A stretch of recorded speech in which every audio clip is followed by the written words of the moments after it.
everyone. FridayNightVictors.com for our weekly picks, week 2. Chris Schultz, along with my partner Gary Hoff. Thanks for being here, Gary. Oh, you're welcome. This is my basement, Chris. Oh, it is? Okay. Yeah. I wasn't sure where we were. Yeah, in my basement. So we're going to try this week 2 picks. Week 1 picks did not go very well. We were both 4-8. It's going to happen sometimes. We're going 8-4. Well, how many games we got this week? We have less games. Less games. I'm predicting a winning record for me anyway. I'm going for it. I'll be surprised if I lose a game this week.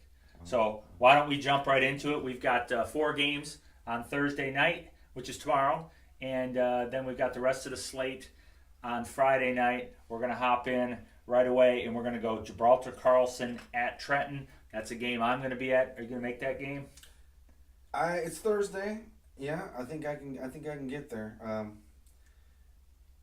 Gibraltar at Trenton, interesting game. Trenton's got the big win last week against Allen Park. I've seen Trenton play. They played SMCC very well in the scrimmage. It was a tie, but Trenton looked like they were pretty darn good, and I was right there. They did beat Allen Park. I'm going to go with Coach Jarmo and the Marauders of Gibraltar. We always say it takes a little while for the T to get going, but once they got things figured out there in week 1, I think they hang 30 points, something like 31. That. 31 points. Woodhaven. Okay, I think they'll, and that's a lot of points against a good Woodhaven team. I think they will score a few more against Trenton. I don't think Trenton's defense can be quite as stout. I'm looking for Gibraltar to maybe get near the 40 mark. I think Carlson wins that game as well. I think Trenton was expected to be down a little bit. That may not be the case. That was a big win for Carlson, winning at Woodhaven against one of the league favorites, I think, coming into the season. Sure. I think the Downriver League is on notice, and I think Carlson gets the win. Sure. All right, our next game is Whitmore Lake at Dundee. Dundee's 0-1, coming off the tough loss. What are your thoughts?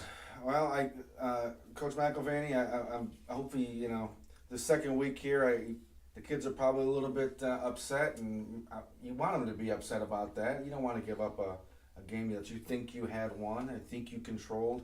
So, the focus now is have a good week of practice, and I think they do that, and I think they put it on Whitmore Lake pretty good. Yeah, I would agree. I think Dundee wins that game going away. They beat them pretty badly last year, and I think that happens again. Mm-hmm. Next, we've got New Haven traveling to Ida. 1-0 Ida, coming off a week 1 victory over Jefferson. Thoughts there? I think Ida scores a lot of points. I'm not sure New Haven's going to stop them at all. Right when we think Ida's down here, they're going to come out of the blocks now probably 2-0. So maybe they're not as down as we think they are out there at Ida. Coach Potter's looks like he's picking up right where they left off last year. I think Ida's going to win this one pretty easily. Yeah, I think the Blue Streaks will name the score. Whatever they want it to be, it'll be.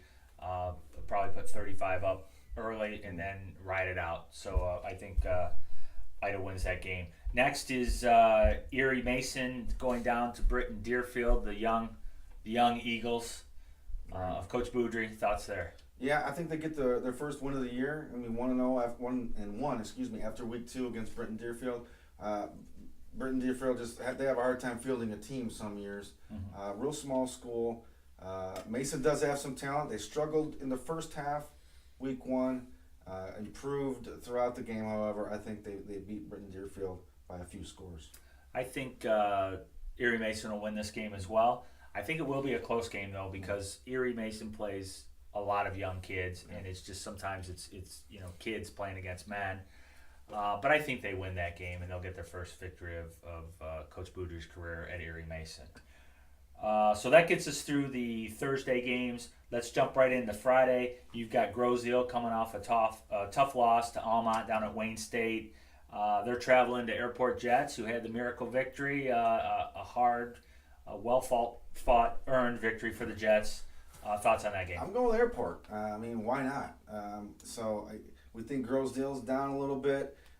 Things are trending up in Carlton. I think they continue to trend up in Carlton, and they might beat Grosse. We'll see. Let's just see how good Airport is. If they beat Grosse Isle by 30, I think we've got a real good team on our hands. Yeah, I would agree with that. And I think Grosse Isle's a little bit down. John Bodner's obviously a great coach. everybody knows that I think he's a very, very good coach. Right. But I think Airport's probably too good for them. And gosh, could the Jets be getting their second win in week 2 when they've had 2 of the last 2 seasons combined? So, we'll see what happens there, but I'm going to go with Airport as well. Next, we've got Bedford is playing another one of the Catholic schools down there in Toledo. They're playing at the Glass Bowl. They're playing Toledo St. Francis. I'm taking Bedford. Why not? Well coached, athletes, size. They are playing a pretty decent school down in Ohio. I'm not sure they're that great this year, but I'm taking Bedford. I might take Bedford all year long. We'll see. There you go. I'm going to go with Bedford as well. I think St. Francis is down a little bit. Not the program they used to be. I think Bedford wins that game, and I think it's convincing. Next game would be Monroe is traveling a long ways down to Elkhart, Indiana to play Elkhart Central. The Blazers are 2-0. Trojans are 0-1. Thoughts there? 2.5-hour bus ride. Not easy. We saw Puama, Westphalia take the 2.5-hour bus ride to Monroe, and they ended up losing. Maybe that had an effect on them. It's not an easy thing just to sit in the bus for 2 hours, and a lot of times the coaches won't let you talk. You got to be focused on the game. Who knows what's going to happen. It's a tough thing to, and I applaud Monroe for taking on that game. It's not going to be an easy game for them. The 2.5-hour ride alone is a factor. 2-0, 0-1. I'm going with Indiana. I'm pulling for Monroe. Let's go Monroe. But I'm gonna stick with Elkhart, and Monroe moves to 0-2. I'm going to go with Elkhart Central as well. Like I said, they're 2-0. They run the spread there. They've got some athletes. I've seen some huddle film. I think it'll probably be a close game, but I think Elkhart Central gets the win there. Right. Next, we've got New Boston Huron is traveling to Jefferson. The Bears are 0-1. Chiefs are 1-0, coming off the big victory over Plymouth Salem. Yeah, I think the folks at Huron got away with one there. I think if you're going to lose 21-0 to a big school, almost 2,000 students, you're in big trouble. They pulled it out somehow, and what a great win that was. What a great victory. They're going to ride that into week 2, I would think. I think Coach Spees finally saw what he has in real game action, and I think he's going to use that in the second week of practice and stick it to Jefferson. But it's like we always say, Jefferson's tough. The kids come to play. We'll see if Jefferson brings it this week, but I think Huron has the athletes to get it done. Yeah, I think Huron wins this game as well. I've said this before. You're going to know you're in a football game when you play Jefferson. Right. They're tough, hard-nosed kids down there with a lot of pride, and they're going to make you compete to beat them. But I think the Chiefs win that game. Next game is the game that you'll be broadcasting. SMCC is traveling to Milan, the 1-0 Falcons against the 0-1 Big Reds. Yeah, if anybody wants to listen, we're going on the air at 6:30 at 983 nashicon.com on your computer or mobile device. And the replay is at 10 o'clock on the actual radio. Tough one. Tough game. Big game. Big game. Early game. Week 2, and we got a monster in week 2, or what we think is going to be a monster. I'm going with the Big Reds at home. I think SMCC's beat them the last 3 years. I mean, it seems like it can't be right, but I don't remember Milan winning any of the last 3. We won this year the state championship year. We won the year after. When I say we. SMCC. Sorry. And last year they got the big. Yeah, they had the big upset last year. So that's 3 in a row. Yeah. I think Milan's due for a win against SMCC. They figure out how to stop the T. They're going to see it a lot. So I think they figure it out, and they get SMCC in a close one. But SMCC is going to compete as they did against Palamo. They are going to compete, and it's going to be a tough game. Okay, so you're picking Milan, right? I'm going Milan. I'm going with the Catholics. Yeah. I'm going to go with the Did I not say Milan? Well, I wasn't sure. When you started getting into we in this, I wasn't sure where you were going. So I'm going to go with the Falcons. I think Milan just has a hard time stopping the T. And I think it'll be a close game. probably be a great game to be at, a great game for you to broadcast. I hope so. But this is the first game we disagree on. I'm going with the Falcons of SMCC. Yeah. Which brings us to our last game, which is the Gerwick-Nissan Game of the Week.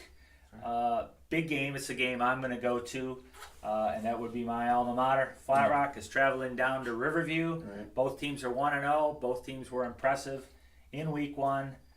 Your thoughts? Interesting matchup, interesting game. That's why we made it the Game of the Week. They're both 1-0, and it's very interesting. You got the power running game offensively of Riverview versus, a kind of a Flat Rock team where they're multifaceted. They do all kinds of stuff. They're fun to watch. They're fun. We watched They're fun them to on watch. Thursday, and they do.